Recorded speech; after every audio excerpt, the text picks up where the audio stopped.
Welcome to Khan's Crop Academy. Good morning, student. Hi, we are going to learn Standard 11 Agriculture, Science and Technology and Crop Science, Paper 2nd. In previous lecture, explain the moisture percentage in the seed. Then various method of moisture percent of seed, that is a digital moisture meter. तर विद्यार्थी मित्रांनो, आपला जो chapter सुरू आहे seed, या सीडमध्ये वेगवेगळ्या taste करण्याचा अभ्यास आहे. जेव्हा बियाणं आपण विकत आणल्यानंतर बियाची आपण वेगवेगळ्या टेस्ट घेऊ शकतो. तर प्रत्येक शेतकऱ्यांनी आपल्या घरी जर्मिनेशन पर्सेंटेज तरी बघायला पाहिजे, ज्याला आपण उगवण क्षमता असं म्हणतो. किती प्रमाणामध्ये आपलं बियाणं उगवते, जर्मिनेट होतं, हे आपण घरी बघू शकतो आणि त्यानुसार बियाचं प्रमाण आपल्याला वापरता येतं. तर वेगवेगळ्या टेस्ट आहेत आणि आपल्या 12thमध्ये म्हणजे 12वीच्या अभ्यासक्रमामध्ये seed processing and seed testing म्हणून चॅप्टरच आहे, त्यामध्ये याचा फायदा होणार आहे. इथं डिटेल प्रोसिजरली दिलेलं आहे की वेगवेगळ्या टेस्ट कसे घेतात. तर आपण या लेक्चरमध्ये म्हणजे लेक्चर नंबर 12मध्ये आपण बघणार आहोत सीड विगर टेस्ट. बियामध्ये असणारा जोमदारपणा आहे ना, याला आपण विगर, सीड विगर, त्याच्यामध्ये किती क्षमता आहे, ताकद किती आहे, उगवण शक्ती वेगळं भाग आणि त्यामध्ये विग्रसपणा किती आहे. तर त्यामध्ये उगवल्यानंतर फास्ट ग्रोईंग होण्याची क्षमता कशी आहे हे आपण विगर टेस्टनं ऑब्झर्वेशन करू शकतो त्या बियाचं. तर बघूया आपण सीड विगर टेस्ट. बियाचं जोम चाचणी बघणार आहोत आपण. Seed vigour is the sum of those properties of seed which determine the potential level of activity. त्याच्यामध्ये किती पोटेन्शियल आहे, किती क्षमता आहे फास्ट ग्रोईंग होण्याचं, विग्रस ग्रोईंग ज्याला म्हणतो आपण. Rapid and uniform production of healthy seedling. Rapid and uniform production of healthy seedlings and establishment under a wide range of field condition. आता यावरून तुम्हाला समजलं असेल की ॲडवर्स कंडिशनमध्ये तो किती प्रमाणामध्ये तो काय करू शकतो, त्याला तोंड देऊ शकतो, तेवढ्या कंडिशनमधून कसं तो बाहेर निघू शकतो. काही वेळेला पाऊस थोडं कमी पडतं, काही वेळेला जास्त पाऊस पडतं. असे जे कंडिशन येतात, या कंडिशनमध्ये तो कसं फास्ट ग्रो होतं हे आपल्याला ऑब्झर्व करायचं आहे, टेस्ट करायचं आहे बाळांनो. तर याचा ऑब्जेक्ट काय आहे, या चाचणी मागचा उद्देश काय आहे की main objects of this test is to differentiate range of quality level. Differentiate range of quality level, differentiate range. तर समजा पोलिसाची ट्रेनिंगला आहे ना, भरती झाल्यानंतर काय करते, 1 वर्षापर्यंत ट्रेनिंग द्यावं लागतं. तो कितपत सक्षम आहे, घेतली जाते ट्रेनिंग की एवढ्या हार्ड ट्रेनिंग देतात की त्याच्या आयुष्यामध्ये तसं येणार नाही, परंतु त्याला तसं मजबूत बनवलं जातं की अशी कंडिशन आल्यानंतरही तुम्हाला कसं तोंड द्यावं लागतं या ट्रेनिंगवरून आपल्याला कळतं. तसंच आपल्या बियावर वेगवेगळ्या कंडिशन ठेवून काय केलं जातं, त्याची वाढ होते की नाही, कशी वाढ होते हे ऑब्झर्वेशन करायचं आहे. त्यामध्ये क्षमता किती आहे. पोलीस ट्रेनिंगमध्ये भरपूर भरती होतात, पण भरपूर काय होतात, पळून सुद्धा येतात. असे बरेच पळून आलेले, इथे जाऊ द्या म्हणते, नोकरी नको बाबा आहे ना. तर त्या ट्रेनिंगवरून कळतं की किती त्या ट्रेनिंगला सक्षम आहेत मुलं, ते सिलेक्ट राहतात शेवटपर्यंत. आणि काही घाबरणारे पडून येतात, झालं त्यांचं रिजेक्ट. तर असं बियाची काय केली जाते, टेस्ट घेतली जाते, विगरपणा किती आहे त्याच्यामध्ये, वेगवेगळ्या कंडिशनमध्ये तो बियाणं किती प्रमाणामध्ये त्याची वाढ होऊ शकतं हे आपल्याला या मागे उद्देश आहे. तर हाय, मीडियम, लो व्हिगर सीड्स, त्यामधून किती प्रमाणामध्ये हाय व्हिगरपणा आहे, मीडियम व्हिगर आणि लो आहे, त्याची क्षमता बघितली जाते. जोम त्याचं हाय आहे, जास्त आहे का मध्यम आहे का कमी जोम आहे त्या बियामध्ये. This test evaluates seed performance under wide range of field condition. Wide range of field condition, field कंडिशनमध्ये काय केलं जातं, वेगवेगळ्या कंडिशन तयार केलं, त्यामध्ये बियाची वाढ कशी होते बघितलं जातं. म्हणजे तो बियाणं किती सक्षम आहे, याच्यामध्ये किती जगू शकतं हे टेस्टमध्ये ते टेस्ट केली जाते, चाचणी केली जाते. The test for determination of seed vigour. The test for determination of seed vigour. First direct test. कोणती टेस्ट? डायरेक्ट टेस्टनं आपण इनडायरेक्ट टेस्टमध्ये फर्स्ट आहे ब्रिक ग्रॅव्हल टेस्ट. ब्रिक विटाचे काय तुकडे आहे ना, ते तुकडे तयार करायचं विटाचे आणि त्यामध्ये बियाणं लावायचं आणि तो कसं निघू शकतं आहे ना, त्याचा व्हिगरपणा कसा आहे, त्याला जागा जशी मिळाली तसं तो निघतं की नाही का तिथंच मुरजून जातं, ह्या टेस्ट मागचा उद्देश आहे. तर हे प्रोसिजरली आपण बघू. ब्रिक्स ग्रॅव्हल टेस्टमध्ये अ पोरस brick gravel.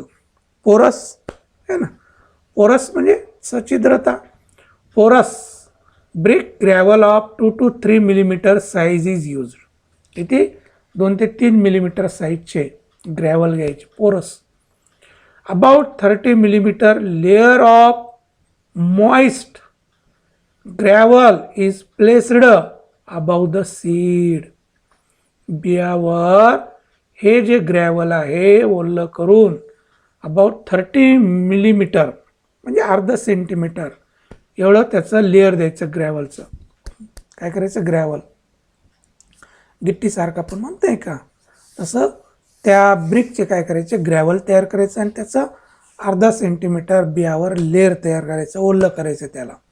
This layer impedes the emergence of weak, partially diseased seedlings as well as coleoptile injured seedlings.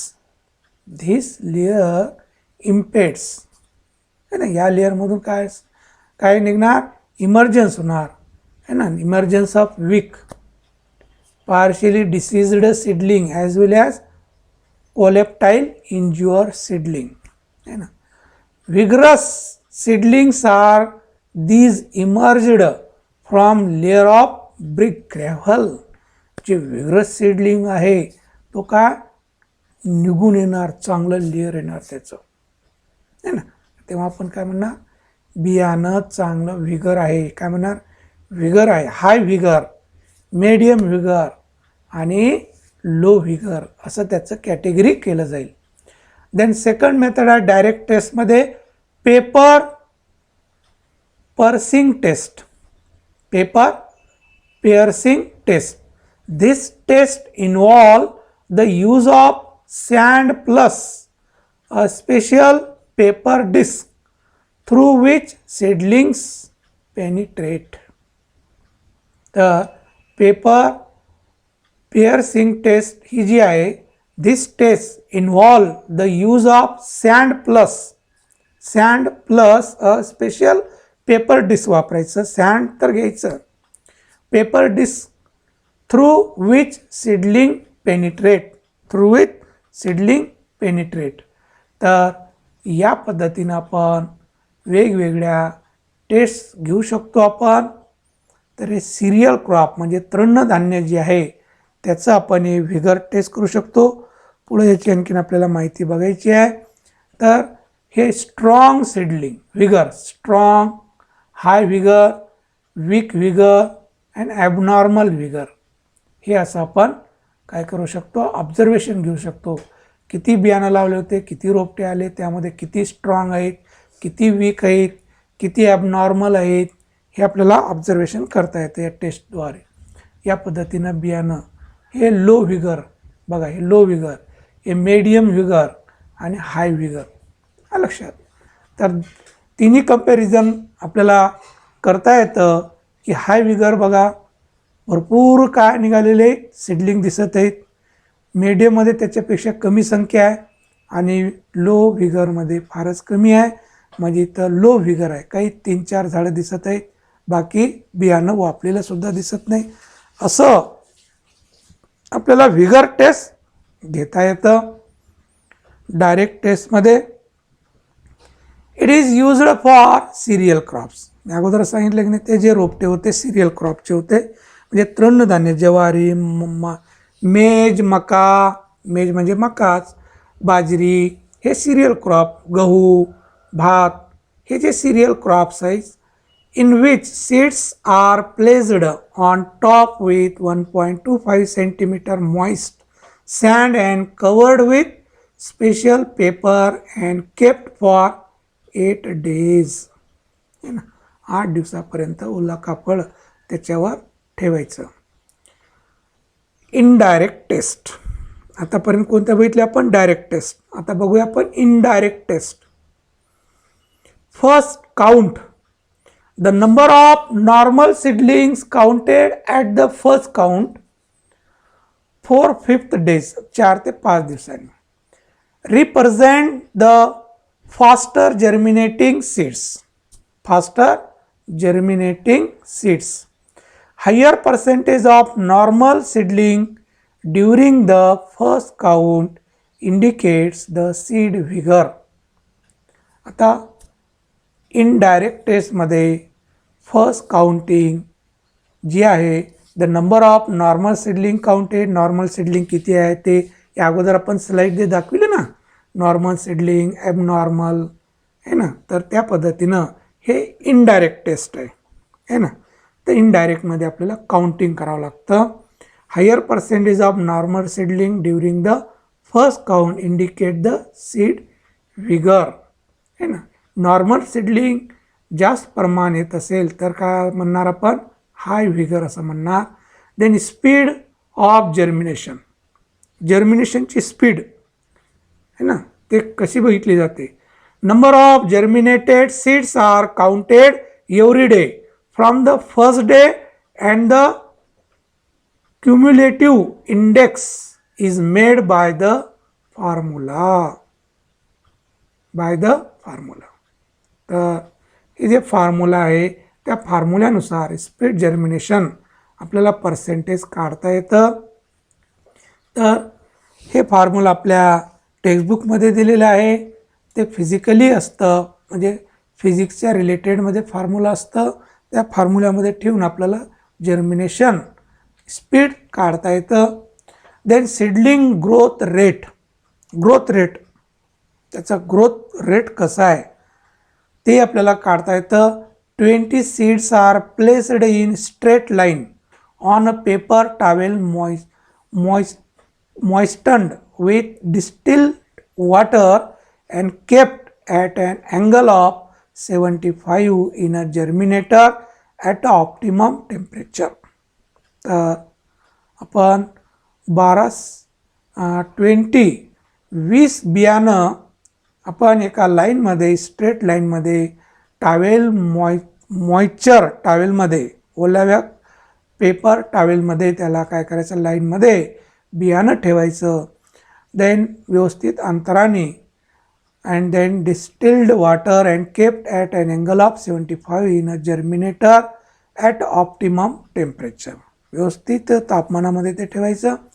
Only 10 competitive normal seedlings are selected for observation. त्यामध्ये फक्त 10 काय करायचं, रोपटे ठेवायचे. बाकी then remaining seedlings are remove. त्यापैकी 20 लावलेले आपण, 20 पैकी 10 काउंटिंगसाठी त्याचं कॉम्पिटेटिव्ह, त्यांच्यामध्ये चाचणी घेण्यासाठी, कंपॅरिझन करण्यासाठी ठेवायचं. बाकी रोपटे काढून टाकायचे.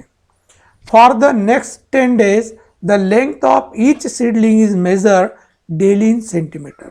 10 दिवसानंतर प्रत्येक रोपट्याचं काय करायची, हाईट मोजायची सेंटीमीटरमध्ये. Seedlings growth rate is determined by dividing the mean increase in length from each previous measure by the number of days the seedling had been in the germinator. Sum of each count at the end of the test period is expressed as a seedling growth rate. मग दररोज असं seedling length आपण मोजत गेलो तर त्यामध्ये average काढायचं की आपलं सीडलिंग ग्रोथ रेट कसं आहे.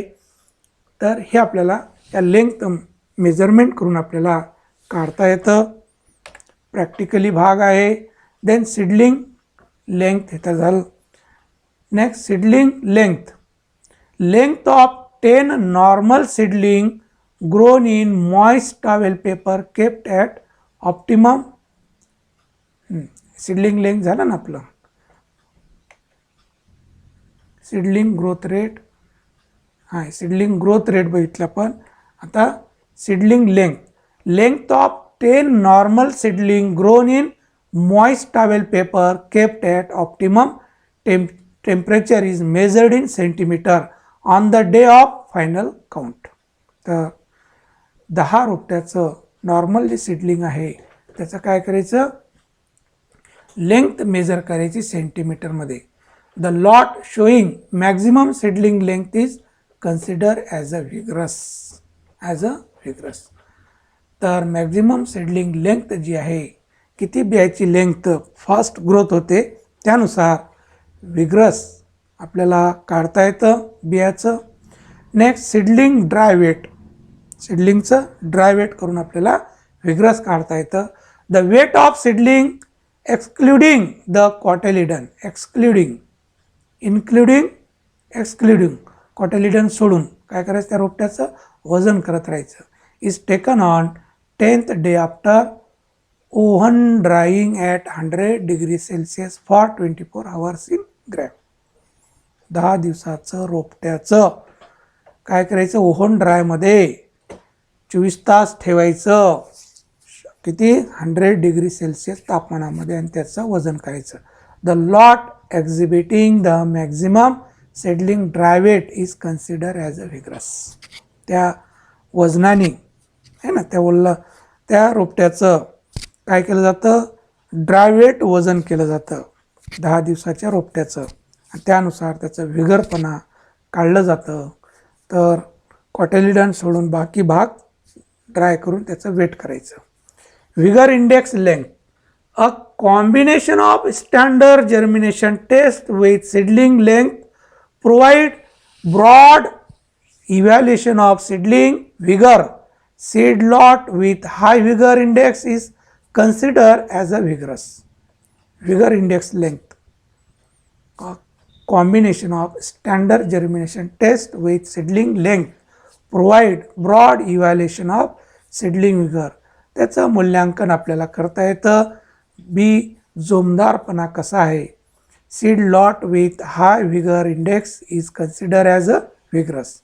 Then vigour index mass. Vigour index in terms of mass is determined by the multiplication of germination percentage with seedling dry weight on the day of final count. तर व्हिगर index मास आपल्याला काढता येतं आणि ते या पद्धतीनं आपल्याला जर्मिनेशन पर्सेंटेजनुसार आपल्याला ते काढता येतं. नेक्स्ट सीड व्हायबिलिटी टेस्ट बघायची आता आपल्याला. सीड व्हायबिलिटी कशी आहे, त्याची उगवण क्षमता, व्हायबिलिटी, किती व्हायबल आहे ते सीड, हे आपल्याला प्रोसिजरली काढता येतं. Viable seed is a seed that is capable of germination. किती प्रमाणाने तो जर्मिनेशन होऊ शकतं ते व्हायबल, त्याला म्हणतो आपण व्हायबिलिटी टेस्ट. किती उगवण क्षमता त्याची आहे. अंडर सुटेबल कंडिशनमध्ये तर ऑब्जेक्ट्स काय, याचा उद्देश काय टेस्ट घ्यायचं.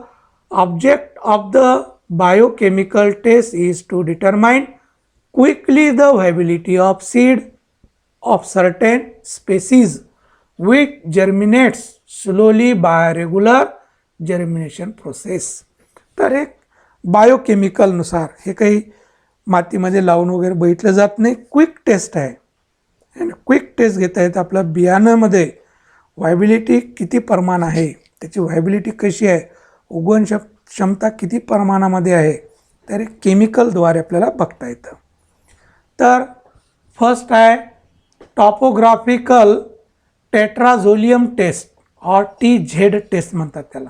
TZ टेस्ट प्रिन्सिपल, त्याचं तत्व काय, in a biochemical test the reduction process which takes place in living cells are made visible by the reduction of an indicator. त्यामध्ये या केमिकलमुळं काय होतं, जे लिव्हिंग सेल्स आहेत ते विजिबल होतात आणि जे डेड सेल आहेत म्हणजे बियाणाची व्हायबिलिटी नसेल तर त्याचं वेगळं कलर त्याच्यावर येत नाही. तर ह्या टेस्टनुसार आपल्याला ते बघता येतं. The indicator use in the tetrazolium test for seed is colourless. Seed is colourless solution of the tetrazolium salt which is imbibed by the seed.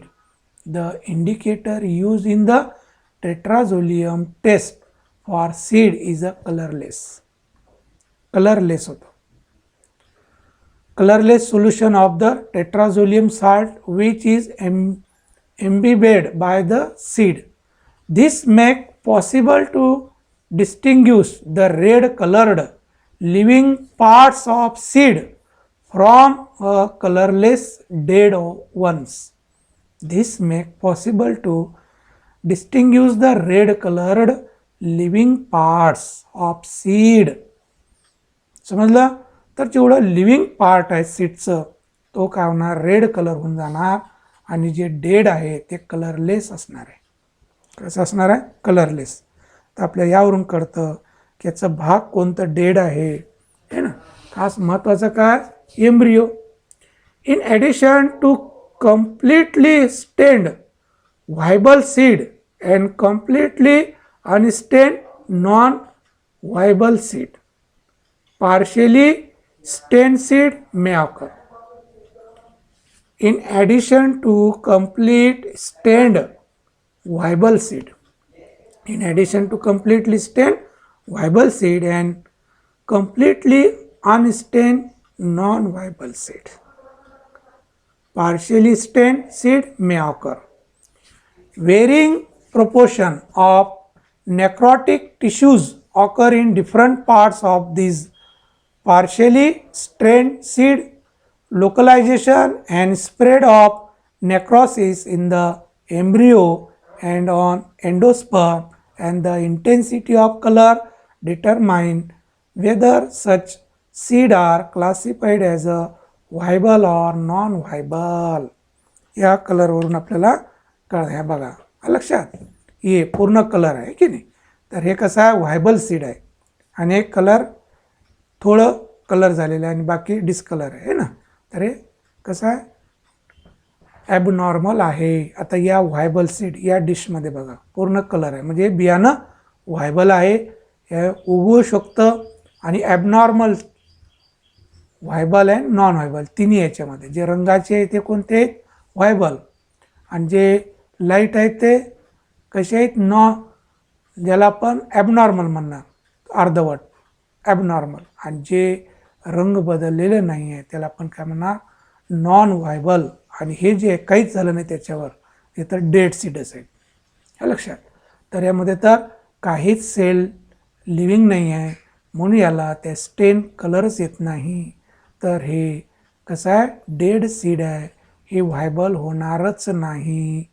या डिशमध्ये प्युअर व्हायबल सीड आहे, यामध्ये मिक्सअप आहे, ॲबनॉर्मल पण आहे, व्हायबल पण आहे, non viable पण आहे आणि हे तर डेडच आहे.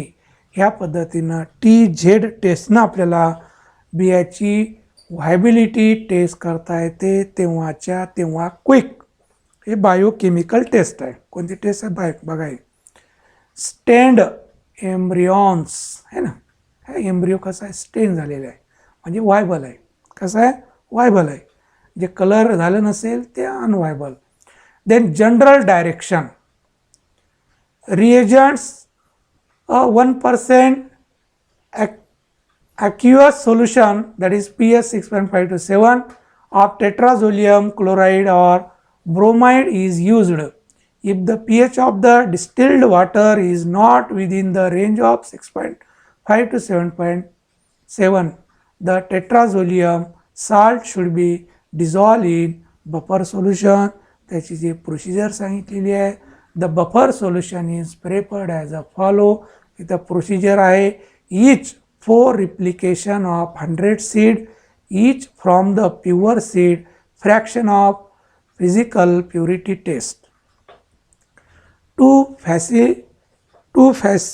facilitate penetration of tetrazolium solution, the seeds are fully immersed in distilled water or kept in paper towel for 18 hours.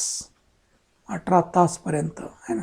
The testa of the dicot is removed and the monocot is exposed by dissecting the seed longitudinally or laterally. The seed are then completely immersed in 1% tetrazolium solution for 3 hours. During treatments, 2 preparations are kept in darkness at 20 degrees Celsius. After termination of the tetrazolium test, the solutions are decanted and the preparation is mixed with water prior to evaluation. तर या टेट्राझोलियम solution कशी taste केली जाते चाचणी या प्रोसिजरली आपल्याला दाखवलेली आहे. For examination, the preparation are spread on a plate and kept wet throughout the determination. The seeds are evaluated with the help of magnified devices. Individual seed is evaluated as a viable or dead on the basis of staining pattern in embryo. एम्ब्रियोवर कसं स्टेन तयार झालेले रंग त्यानुसार आपल्याला व्यवस्थित प्रत्येक बियाणं काय करायचं, टेस्ट मॅग्निफिकेशन करायचं आपल्याला सूक्ष्मदर्शिकेच्या सहाय्याने. Then calculation, the results are reported as a percentage of viable seed in relation to total seed tests. लक्षात. तर कॅल्क्युलेशन करायचं, त्याचं पर्सेंटेज काढायचं की दिलेलं सॅम्पलमध्ये किती बियाणं, समजा 100 बियाणं घेतलं होतं, त्यामध्ये नॉर्मल किती निघाले, ॲबनॉर्मल किती निघाले, डेड किती निघाले, यानुसार आपण पर्सेंटेज काढू शकतो. तर विद्यार्थी मित्रांनो, सीड हे चॅप्टर थोडं प्रॅक्टिकली भाग असल्या कारणाने थोडं जास्त डीपमध्ये हे चॅप्टर दिलेलं आहे आपल्याला टेक्स्टबुकमध्ये. तर आपण प्रत्येक पॉईंट कवर केलेले आहे विद्यार्थी मित्रांनो. तर याचा फायदा आपल्याला 12वीला व्हावं आणि जिथं तुम्ही समजा कंपनीमध्ये वगैरे लागलो तर हे तुम्हाला सीड टेस्टिंग लॅबॉरेटरीमध्ये फार कामाला येतं. तर विद्यार्थी मित्रांनो, इथं आपण थांबूया. माझ्याकडून दीपावलीच्या हार्दिक हार्दिक शुभेच्छा. नेक्स्ट लेक्चर आपण एक्झरसाइज बघणार आहोत. नंतर आपण एक्झरसाइज बघितल्यानंतर आपण चॅप्टर एंड झाला इथं आपण थोडं ब्रेक देऊ. नंतर जेव्हा दीपावलीची सुट्टी आपल्या संपल्यानंतर आपण तो भाग आणखीन आपण नेक्स्ट चॅप्टरला सुरुवात करूया. नेक्स्ट चॅप्टर फारच इंटरेस्टिंग आहे. हे थोडं शेवटी सीड टेस्टिंग प्रॅक्टिकली भाग असल्या कारणे थोडं बोरिंग गेलं असेल तरी बोर व्हायची गरज नाही आहे. Okay, thanks. जय जवान जय किसान.